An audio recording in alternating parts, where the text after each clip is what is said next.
नमस्कार मित्रों, स्वागत है आपका आपके अपने चैनल एस्ट्रो डिवाइन लाइट में। हम एक लंबे विराम के बाद पुनः उपस्थित हैं आपके समक्ष अपने कर्क लग्न की श्रृंखला लेकर के। आज कर्क लग्न की श्रृंखला में हम अपने आचार्य श्री ओम प्रकाश देवांगन जी से सीखेंगे कि कर्क लग्न की कुंडली में षष्ठेश गुरु की स्थितियों पर किस प्रकार विचार किया जाए। तो अपने श्रृंखला के लिए हम चलेंगे हमारे आचार्य जी के पास में। उसके पहले आपसे हमारा निवेदन कि हमारे सेशन को लाइक और शेयर ज़रूर करें, हमारे चैनल को सब्सक्राइब करें और हमारे आने वाले सेशन से आप जुड़े रहें। चलते हमारे आचार्य जी के पास में हमारे आज के सेशन के लिए। प्रणाम आचार्य जी। प्रणाम अपराजिता। नमस्कार मित्रों, मैं आपका एस्ट्रो फ्रेंड बहुत लंबे अंतराल के बाद फिर से आपके बीच हम उपस्थित हो चुके हैं ज्ञान विज्ञान के महासागर में गोता लगाने के लिए। तो मैं एक बार पुनः आप सभी का बहुत बहुत हार्दिक अभिनंदन करता हूं मित्रों। आज हम कर्क लगन की सीरीज में आज षष्ठेश गुरु का द्वादश भाव में क्या क्या फल कथन हमारे शास्त्रकारों के द्वारा कहे गए हैं, आज इसी विषय के बारे में आपको हम बताने जा रहे हैं मित्रों। तो सबसे पहले हम गुरु को समझते हैं। कर्क लगन की कुंडली के लिए गुरु जो है वो भाग्येश होता है, योग कारक होता है और रोगेश भाव का भी स्वामी होता है।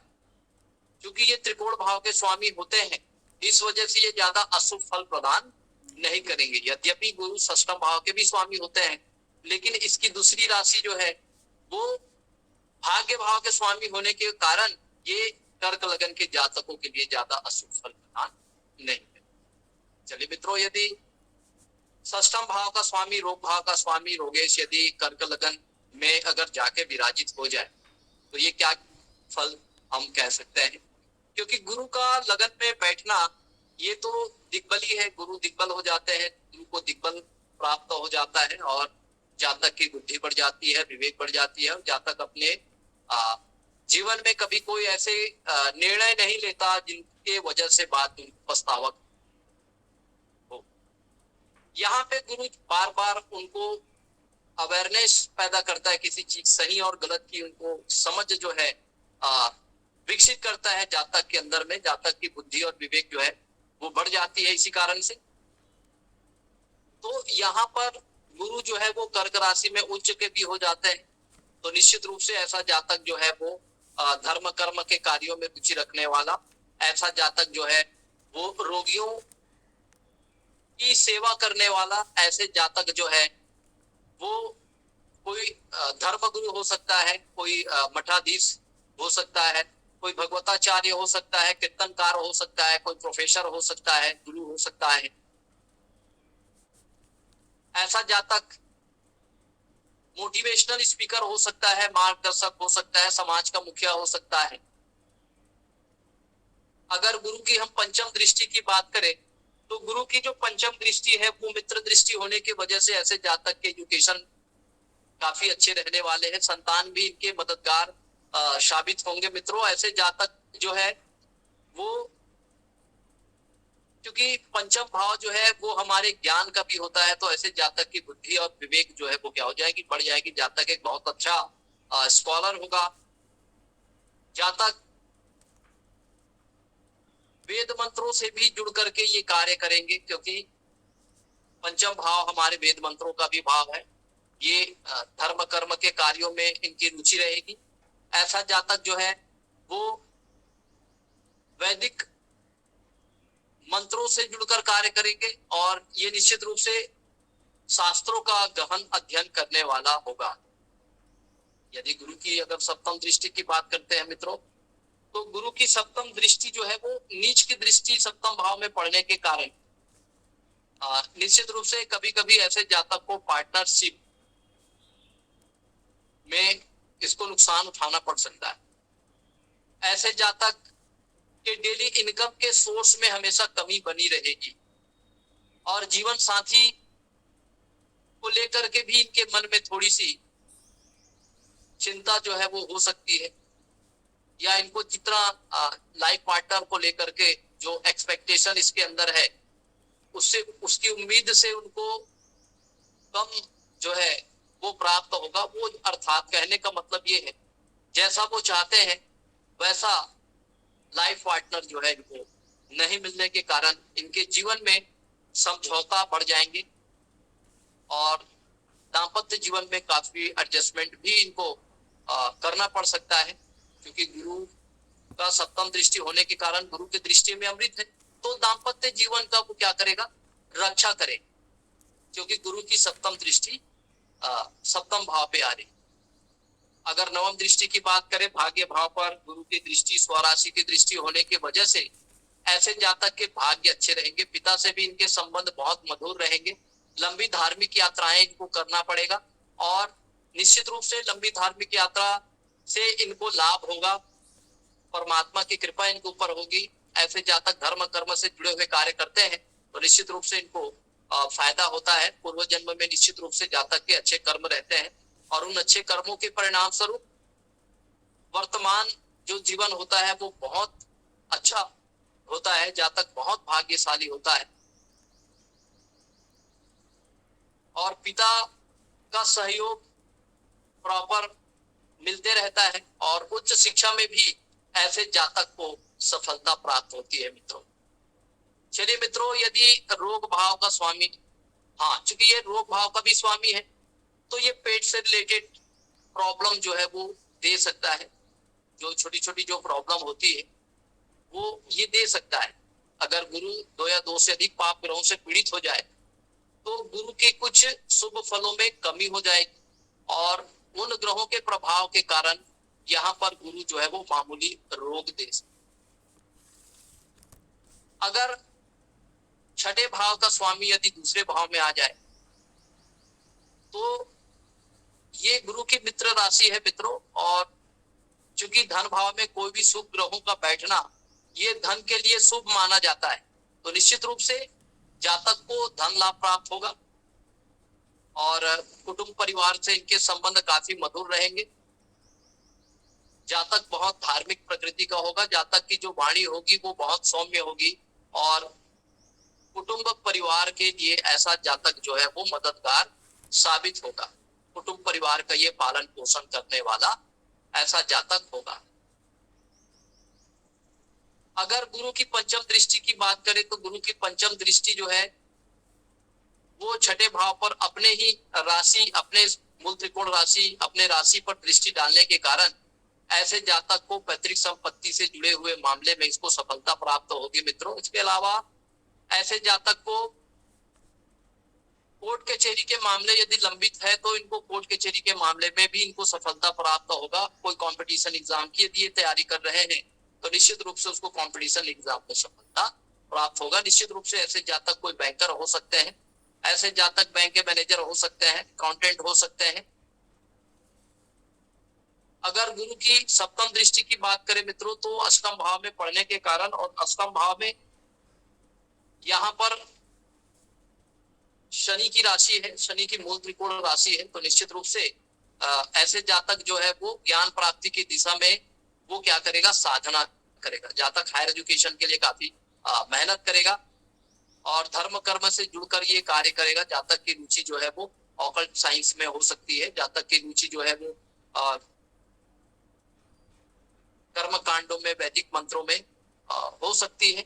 जातक जो है वो साधना करेगा और निश्चित रूप से वो उस साधना से परमात्मा को प्राप्त करने की दिशा में वो निरंतर अग्रसर होगा। जातक तप करेगा और निश्चित रूप से इनके ऊपर परमात्मा की कृपा होगी और निश्चित रूप से जातक के अंदर जो है वो ज्ञान जो है वो प्राप्त होगा और उस ज्ञान के प्रभाव से निश्चित रूप से जातक जो है वो न केवल अपना कल्याण करेगा बल्कि वो जिस परिवेश में रहते हैं निश्चित रूप से अपने उस ज्ञान के प्रचार प्रसार से जातक को मान सम्मान की प्राप्ति होगी। अगर गुरु की नवम दृष्टि की हम बात करें तो दसम भाव में पढ़ने के कारण, मित्र दृष्टि होने के कारण निश्चित रूप से जातक एक भगवताचार्य हो सकता, प्रवचन करता हो सकता है। ऐसे जातक जो है वो एक शिक्षक हो सकता है, प्रोफेसर हो सकता है, बैंकर हो सकता है।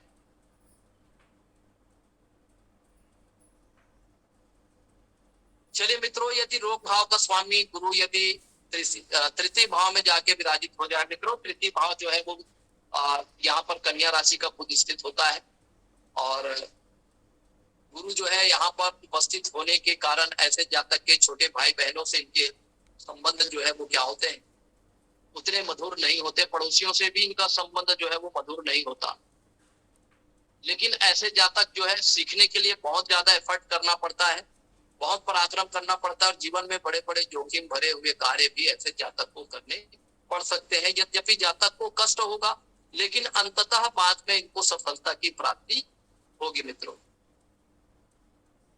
अगर गुरु की अगर पंचम दृष्टि की बात करें तो सप्तम भाव में पड़ने की वजह से ये विवाह दाम्पत्य को अच्छा करेगा, दाम्पत्य सुख जातक को प्राप्त होगा।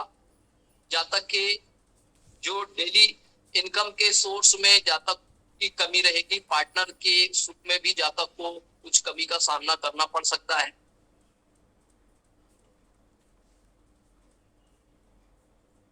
अगर गुरु की सप्तम दृष्टि की बात करें तो भाग्य भाव में सप्तम दृष्टि मित्रवत दृष्टि होने के कारण लंबी धार्मिक यात्राएं जातक को करनी हो सकती है। जातक के पिता से भी इनके संबंध मधुर बने रहेंगे, और जातक जो है वो लंबी धार्मिक यात्रा करने से जातक को लाभ प्राप्त होगा, और हायर एजुकेशन में भी जातक को सफलता के योग दिख रहे हैं। यदि गुरु की नवम दृष्टि की हम बात करें तो नवम दृष्टि जो है एकादश भाव में पड़ने की वजह से, एकादश भाव में शत्रु दृष्टि होने के कारण निश्चित रूप से बड़े भाई और मित्रों का सहयोग जातक को प्राप्त नहीं हो पाएगा।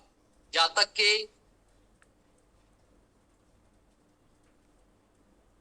जीवन में चूंकि एकादश भाव में जितने भी दृष्टि देने वाले ग्रह होते हैं वो उन ग्रहों के कारकत्वों में भी वृद्धि करते हैं, तो निश्चित रूप से ऐसे जातक जो है वो धर्म कर्म से जुड़े हुए कार्य कर सकते हैं, बैंकर हो सकते हैं, समाज सेवक हो सकते हैं, टीचर हो सकते हैं, प्रोफेसर हो सकते हैं। ऐसे जातक जो है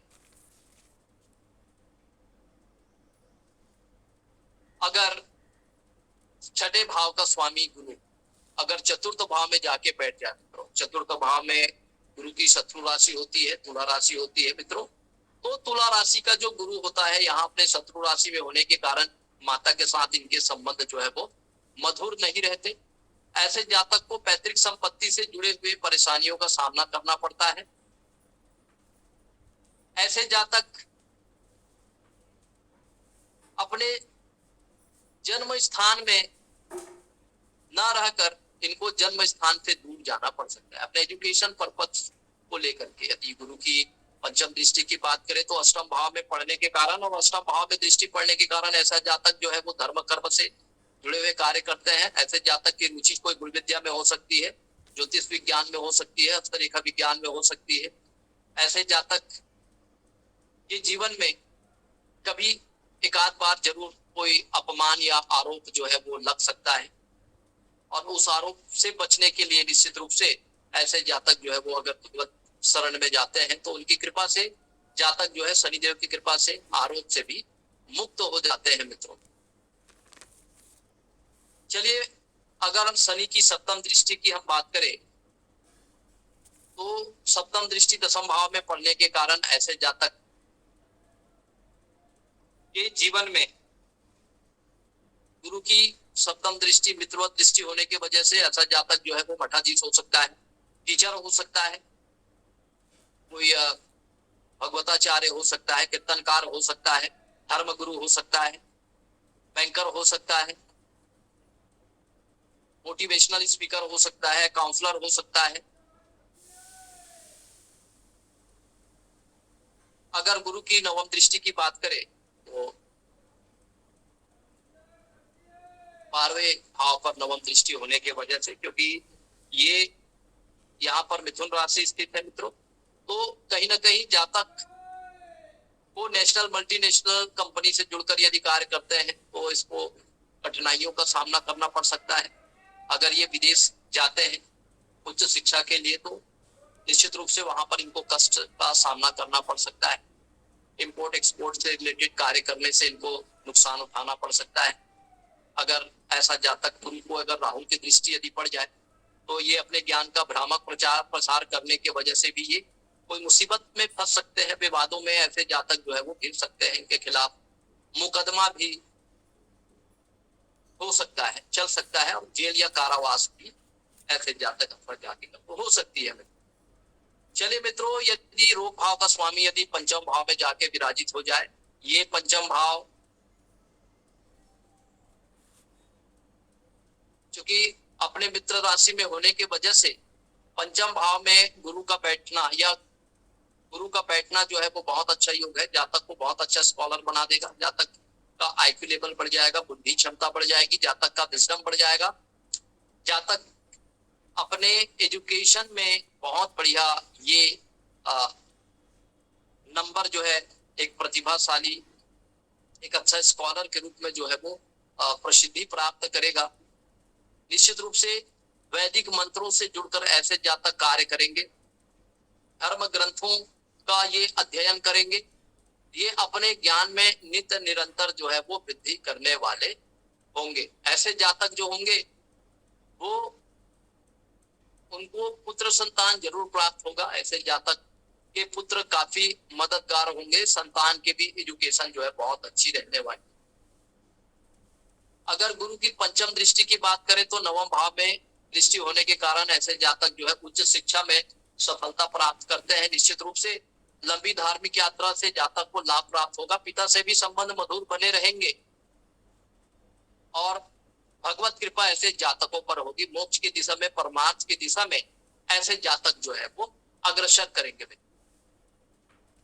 अगर गुरु की हम सप्तम दृष्टि की बात करें तो सप्तम दृष्टि जो है वो एकादश भाव में पड़ने के कारण शत्रु दृष्टि होने की वजह से बड़े भाई और मित्रों का सहयोग नहीं मिल पाएगा, लेकिन जातक अपने ज्ञान की दिशा में जरूर ये उन्नति पदोन्नति करेगा और निश्चित रूप से ये मोक्ष की दिशा में जरूर ये निरंतर रूप से ये उन्नति पदोन्नति जो है करेंगे मित्रों। अगर गुरु की नवम दृष्टि की हम बात करें तो लगन भाव में दृष्टि डालने के कारण उच्च दृष्टि होने की वजह से निश्चित रूप से ऐसे जातक जो है उनके जीवन में संघर्ष जो है वो कम हो जाएंगे। केंद्र त्रिकोण का यहाँ पर उनको बल प्राप्त होगा और निश्चित रूप से जातक की विवेक बढ़ जाएगी, क्योंकि गुरु की दृष्टि लगन में पड़ने की वजह से जातक जो है वो बुद्धिमान हो जाता है। जातक के अंदर जो है वो निर्णय क्षमता का विकास होता है, वो अपने जीवन से जुड़े हुए वो सही और गलत निर्णय का स्वयं वो फैसला कर सकता है। अतः गुरु की दृष्टि लगन में अमृत दृष्टि पड़ने के कारण जो है जातक को स्वास्थ्य लाभ भी प्राप्त होता है। जातक के जीवन में परमात्मा की कृपा भी जातक को प्राप्त होती है। जातक बहुत ज्यादा डिवाइन हो जाता है, परमात्मा की भक्ति करके निश्चित रूप से वो मोक्ष की दिशा में वो निरंतर रूप से कार्य करता है। चलिए मित्रों, यदि छठे भाव का स्वामी यदि छठे भाव में ही जाके विराजित हो जाए तो ये तो विपरीत राजयोग है मित्रों। तो जब भी इस तरीके के गुरु की दशा अंतर दशा लगेगी तो निश्चित रूप से जातक को धन लाभ प्राप्त होगा, क्योंकि गुरु यहाँ पर विपरीत राजयोग कारक है। जातक यदि कोई कंपटीशन एग्जाम की तैयारी कर रहे हैं तो उसको कंपटीशन एग्जाम में भी सफलता मिलेगा। अगर कोई परिवार में कोर्ट कचहरी के मामले यदि लंबित हो तो कोर्ट कचहरी के मामले में कोर्ट का जो डिसीजन होगा वो जातक के फेवर में आएगा और पैतृक संपत्ति का लाभ होगा जातक को। चलिए मित्रों, यदि गुरु की पंचम दृष्टि की हम बात कर ले तो गुरु की पंचम दृष्टि दसम भाव में पड़ने के कारण निश्चित रूप से ऐसे जातक के प्रोफेशन अच्छे हो जाएंगे, क्योंकि मित्रवत दृष्टि होने के वजह अगर ऐसे जातक बैंक की तैयारी कर रहे हैं, बैंकिंग सेक्टर की, तो निश्चित रूप से जातक जो है बैंक में अकाउंटेंट हो सकता है, ऑफिसर के रैंक में ये हो सकता है, बैंक का मैनेजर हो सकता है। ऐसा जातक भगवताचार्य हो सकता है, प्रवचन करता हो सकता है, किसी मठ का मठाधीश भी हो सकता है, टीचर हो सकता है, प्रोफेसर हो सकता है मित्रों। चलिए, अगर गुरु की अगर सप्तम दृष्टि की हम बात करें मित्रों तो गुरु की जो सप्तम दृष्टि है वो द्वादश भाव में पड़ने के कारण ऐसे जातक अगर उच्च शिक्षा के लिए विदेश जाते हैं, नेशनल मल्टीनेशनल कंपनी से जुड़कर कार्य करते हैं, इम्पोर्ट एक्सपोर्ट का यदि वो कार्य करते हैं मित्रों तो उनको थोड़ा सा कष्ट का सामना करना पड़ता है और कोई आरोप भी जातक पर लग सकते हैं। तो गुरु पर यदि यहाँ पर राहु का दृष्टि पड़ जाए, राहु चंडाल योग यदि बन जाए तो कोई आरोप लग सकते हैं। किसी के बहकावे में आकर के, किसी के षड्यंत्र या झांसे में आकर के जातक पर कोई आरोप लग सकते हैं, जिसकी वजह से कारावास या सजा भी जातक को हो सकती है। अगर हम नवम दृष्टि की बात करें तो धन भाव पर गुरु की नवम दृष्टि होने के कारण, मित्रवत दृष्टि होने के कारण जातक के बैंक बैलेंस में वृद्धि हो जाएगी, जातक की वाणी मधुर हो जाएंगे, कुटुंब जनों से इनके संबंध भी काफी मधुर हो जाएंगे, जातक की नेत्र दृष्टि बढ़ जाएगी और जातक की वाणी सौम्य हो जाएगी, कुटुंब जनों के साथ इनके संबंध काफी मधुर होंगे और कुटुंब इनके बनेंगे। तो इस तरह से मित्रों हमने देखा कि रोगेश गुरु का कर्क लगन की कुंडली में लगन से लेकर के छठे भाव तक हमने गुरु के बारे में आपको हमारे शास्त्रकारों के द्वारा क्या क्या फल कथन कहे गए वो बताने का प्रयास किए मित्रों। आज के लिए इतना ही। अब अगला 5 मिनट आपके क्वेश्चन आंसर का सेशन ले लेते हैं मित्रों। यदि आपके भी मन में यदि किसी प्रकार का कोई डाउट है, कोई क्वेरीज है, यदि आप अपना कुंडली हमसे एनालिसिस कराना चाहते हैं तो देर ना करिए मित्रों, आप जरूर हमारे स्टडी डिवाइन लाइट चैनल का हिस्सा बन करके आप कुंडली का परामर्श जो है वो प्राप्त कर सकते हैं। चलिए अगला 5 मिनट आपके क्वेश्चन आंसर का सेशन लेते हैं। इंदु मैम आपका कोई क्वेश्चन है?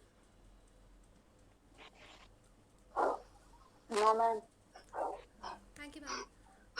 सर एक क्वेश्चन ये था कि अभी जो आपने लास्ट में बताया है कि 6th हाउस में गुरु है और उसकी दृष्टि पड़ रही है 12th हाउस में, और फिर अगर दृष्टि बन रही है राहु की तो आरोप लग सकता है।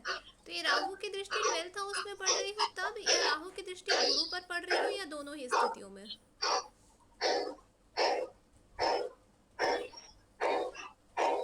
प्रश्न, अगर राहु अगर दृष्टि किसी भाव पर पड़ रही हो। सर एक मिनट, इंदु मैम म्यूट ये कर क्या दीजिए प्लीज। सर मैं ये कह रही हूँ कि जो हमने 6th हाउस वाला पढ़ रहे थे, 6th हाउस में गुरु का 7th एस्पेक्ट 12th हाउस में, और उस पर अगर राहु का प्रभाव हो, आपने कहा था कि राहु की दृष्टि पड़ रही हो तो आरोप लगने के चांसेस हैं। तो राहु की जो दृष्टि है वो किस जगह पर, वो 12th हाउस में राहु की दृष्टि पड़ रही हो तब, या राहु की दृष्टि गुरु के 6th हाउस में पड़ रही हो तब? देखिए जहां तक आरोप लगने की बात है तो आरोप का संबंध हमारे कुंडली का सब भाव होता है। अगर अष्टम भाव पर राहु का अगर प्रभाव आ रहा है, ठीक है, तो निश्चित रूप से ये अपमान या आरोप का योग होता है कि अष्टम भाव से हम षड्यंत्र का विचार करते हैं और राहु तो है ही षड्यंत्रकारी ग्रह। अगर राहु का संबंध, क्योंकि अपमान का या षड्यंत्र का भाव हम अष्टम भाव से विचार करते हैं, जेल या कारावास का जो भाव होता है वो द्वादश भाव होता है। तो यदि द्वादश भाव के स्वामी के साथ बन जाए, ठीक है, जैसे बुध साथ बन जाए, कर्क लगन की कुंडली में राहु का संबंध अष्टम भाव के स्वामी। सर आपकी वॉइस कट हो रही है। हाँ, मैं ये कहा कि राहु का संबंध अष्टम भाव के स्वामी और द्वादश भाव के स्वामी, इन दोनों के साथ यदि बन रहा हो, अष्टम भाव के स्वामी और द्वादश भाव के, तो ये कारावास योग है, आरोप सिद्ध हो सकता है और उस आरोप के कारण जातक को जेल या कारावास की सजा हो सकती है। और यदि देखिए गुरु चंडाल दोषो अर्थात गुरु राहु के साथ बैठा हो और गुरु और राहु पर शनि का भी दृष्टि पड़ जाए, या गुरु दोष पर अष्टम भाव के स्वामी का संबंध हो जाए और द्वादश भाव के स्वामी का संबंध हो जाए, तो ये किसी षड्यंत्र में फंसकर इनको जेल या कारावास की सजा हो सकती है। होते हैं जब ग्रहों के बारे में बहुत डीपेस्ट लेवल पर आपको स्टडी करनी होगी तो इन सब आरोप को देखा जाता है। जब पर्टिकुलर कोई टॉपिक बोलता है कि भाई हम हमारे बच्चे पर कोई केस चल रहा है, तो जब उस कंडीशन में जब हमारे पास कोई कुंडली आती है तो उस पॉइंट ऑफ व्यू से उसको देखा जाता है, क्योंकि अष्टम का हमारा द्वादश भाव जो होता है वो जेल या कारावास का भाव होता है। तो जब तक हमारे ऊपर आरोप नहीं लगेंगे, आरोप जब तक साबित नहीं होंगे, चाहे वो आरोप सही रूप से साबित हो या गलत रूप से साबित हो, आरोप तो आरोप होता है। तो आरोप यदि लग जाता है किसी जातक के ऊपर, तभी 12वां भाव एक्टिवेट होगा और वो कारावास का घर है, तो निश्चित रूप से जातक को जेल या कारावास हो सकती है। जैसे आपने देखा होगा जुआ खेलना, गैम्बलिंग करना। अब ये गैम्बलिंग करना, इसका विचार हम कहां से करेंगे? Fifth house.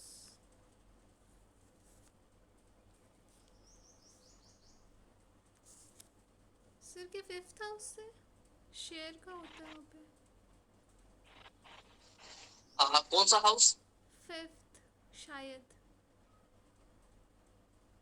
क्योंकि जितना हमारा, क्योंकि ये भी क्या होता है, हमारे एंटरटेनमेंट का साधन होता है गेम्बलिंग करना। कभी कभी आप पत्ती खेलते हो, मनोरंजन के लिए खेलते हो। अब यहाँ पर पैसा देखो, पैसा का संबंध कहाँ से आ रहा है? एकादश भाव से, है ना। वो हम यहाँ पर, यहाँ से हम गैम्बलिंग खेले, गैम्बलिंग करने के बाद पैसा हमने एकादश भाव से लगा लिया, लाभ भाव से, क्योंकि उसी लाभ प्राप्त करने के लिए गैम्बलिंग खेलने का मतलब क्या है? हम चाहते हैं कि हमारा 100 रुपए जो है वो 1000 हो जाए। ये तो सच्चा हुआ ना भाई। हम शेयर मार्केट में भी पैसा इसलिए निवेश करते हैं क्योंकि जो हमारा मूलधन है उसमें भी ब्याज हमको प्राप्त हो जाए, वो पैसा बढ़ के हमको प्राप्त हो जाए। तो ये मनोरंजन भी है। देखो गैम्बलिंग एक हिसाब से क्या है, मनोरंजन भी है। और हमारे जो मनोरंजन का जो साधन होता है उसका विचार हम पंचम भाव से करते हैं। और निश्चित रूप से ये जुआ का भी भाव यही है, गैम्बलिंग का भी भाव यही है, क्योंकि हमको क्या चाहिए, गेन चाहिए एकादश भाव से, वहां पे लगाते हैं। अब यहाँ पर देखो, अब अष्टम भाव, अब अष्टम भाव का कैसे संबंध आ गया? यदि पंचम भाव का संबंध यदि अष्टम भाव से गया तो भाई जुआ, पुलिस आके पकड़ ली, आप पर आरोप लग गया। संबंध यदि बन गया तो लग गया, और ट्वेल्थ हाउस लॉर्ड से भी यदि इसका संबंध बनता है तो फिर इसको जेल या कारावास हो जाएगा।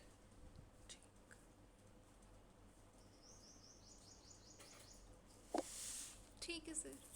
सर हो सकेगा तो इस पे हम थोड़ा एक अलग से सेशन लेंगे इस टॉपिक पे। अच्छा बिल्कुल है। बिल्कुल बिल्कुल।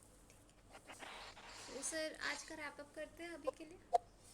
किसी प्रकार का कोई डाउट है, कोई क्वेरीज है, कोई क्वेश्चन है, तो आप भी बिल्कुल आप पूछ सकते हैं हमारे स्टडी वाइन लाइट चैनल का हिस्सा बन करके। मित्रों ये बिल्कुल आपका चैनल है और आपके लिए ही ये सेशन बनाए जाते हैं। मित्रों इस चैनल को आप बहुत ध्यान से देखिए, इस चैनल से आप जुड़ने की कोशिश करिए और आप अपने समस्याओं को बड़े ही सरल सहज रूप से आप हमारे इस चैनल में आप प्रस्तुत कर सकते हैं। मित्रों आप चाहे तो व्यक्तिगत रूप से भी आप संपर्क कर सकते हो, क्योंकि ये हमारा लाइव सेशन होता है और इस सेशन को हम यूट्यूब में भी अपलोड करते हैं।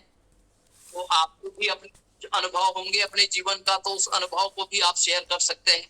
ये आपका अपना चैनल है और अभी शिक्षण की तरह सेशन में भी हाथ जोड़ के आपसे विनती है कि आपका ये अपना चैनल है, इसको ज्यादा से ज्यादा आप अपने परिवार के बीच, अपने दोस्तों के बीच, अपने कलीग्स के बीच, अपने मित्रों के बीच जरूर शेयर करिए, ताकि लोग इस चैनल से जुड़कर अपनी समस्याओं को बड़े ही सहजता के साथ उसका समाधान वो प्राप्त कर सके, अपना वो भला कर सके। क्योंकि ये ज्ञान विज्ञान का जो महासागर है मित्रों, हम सबको आपस में मिलकर के गोता लगाना है और इसको ज्यादा से ज्यादा इस महायज्ञ को हर घर घर तक पहुंचाना है। और हम सबको अपनी थोड़ी छोटी एक आहुतियां जरूर हमको देना है इस महायज्ञ में, ताकि इस ज्ञान के महासागर हम हर घर घर तक पहुंचा करके फिर से वो हमारे जो ऋषि मुनि जो चाहते थे, जो जो उनका एक थॉट प्रोसेस था कि हम एक नया थॉट प्रोसेस के साथ चले,